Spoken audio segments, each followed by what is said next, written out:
સુરતના સલથાણા વિસ્તારમાં 17 વર્ષીય પાટીદાર સગીરાનું અપહરણ કરી દુષ્કર્મ આચરનાર આરોપી અરવિંદ પંચાસરાને આજે ક્રાઇમ બ્રાન્ચ દ્વારા ઘટના સ્થળે લઈ જઈ રિકન્સ્ટ્રક્શન કરવામાં આવ્યું હતું। આરોપીને પોલીસ લઈને આવી તે સમયે પાટીદાર સમાજના મોટી સંખ્યામાં લોકો હાજર રહ્યા હતા। પોલીસે આરોપીને ઝડપી તેની શાન ઠેકાણે લાવતા સમાજના લોકોએ પોલીસે જિંદાબાદના નારા અને ફૂલોની વર્ષા કરાઈ હતી।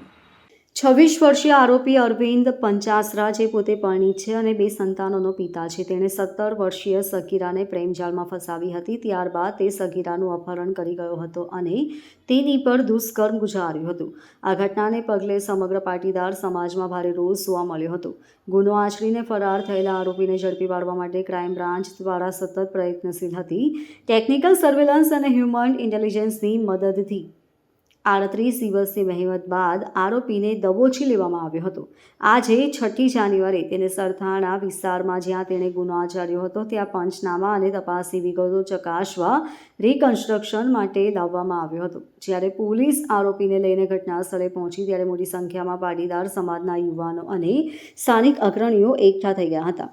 લોકોમાં આરોપી પ્રત્યે ભારે આક્રોશ હતો, પરંતુ પોલીસની ત્વરિત કામગીરીથી સંતુષ્ટ લોકોએ પોલીસ જિંદાબાદના નારા લગાવ્યા હતા। તપાસ ટુકડી પર ફૂલોની વર્ષા કરી તેમનું સન્માન કર્યું હતું।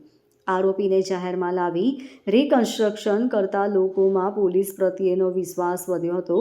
સુરત ક્રાઇમ બ્રાન્ચે આરોપી વિરુદ્ધ અપહરણ, દુષ્કર્મ અને પોક્સો એક્ટ હેઠળ કડક પુરાવા એકત્રિત કર્યા છે। પોલીસ દ્વારા ખાતરી આપવામાં આવી છે કે કેસનું મજબૂત ચાર્જશીટ તૈયાર કરી આરોપીને સખત સજા અપાવવા પ્રયાસ કરવામાં આવશે।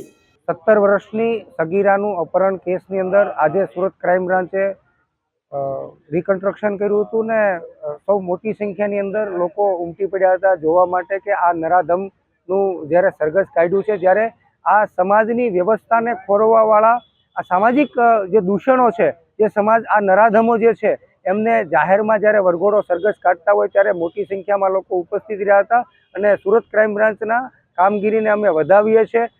પરંતુ જ્યારે આ પ્રકારની ઘટનાઓ સામે આવતી હોય છે, 16-17 વર્ષની દીકરીઓને જ્યારે આવા નરાધમો જ્યારે ફસાવી ફોસલાવીને લઈ જતા હોય છે, ત્યારે સમાજના આ લુખ્ખાઓને, આ સમાજની અંદર રહેલા જે અસામાજિક તત્વો છે, જેનો કોઈ સમાજ નથી હોતો, એવા લુખ્ખાઓનું જ્યારે સરઘસ કાઢવામાં આવે, જે લુખ્ખાઓ ફસાવી ફોસલાવીને લઈ જતા હોય છે, એ લુખ્ખાઓને જ્યારે કોઈ પનાહ આપતું હોય છે, જ્યારે કોઈ એની મદદ કરતું છે, આર્થિક મદદ કરતું છે અને કોઈ વાહનની મદદ કરતું છે, આવા લુખ્ખાઓને જે મદદગારી કરી હોય છે એવા માણસોને પણ આમાં આરોપી બનાવી અને એમને પણ આરોપીમાં નામ લખવામાં આવે, એફઆઈઆરની અંદર નામ લખવામાં આવે, એવી અમારી માંગણી છે। Bureau report, LK star news, Surat.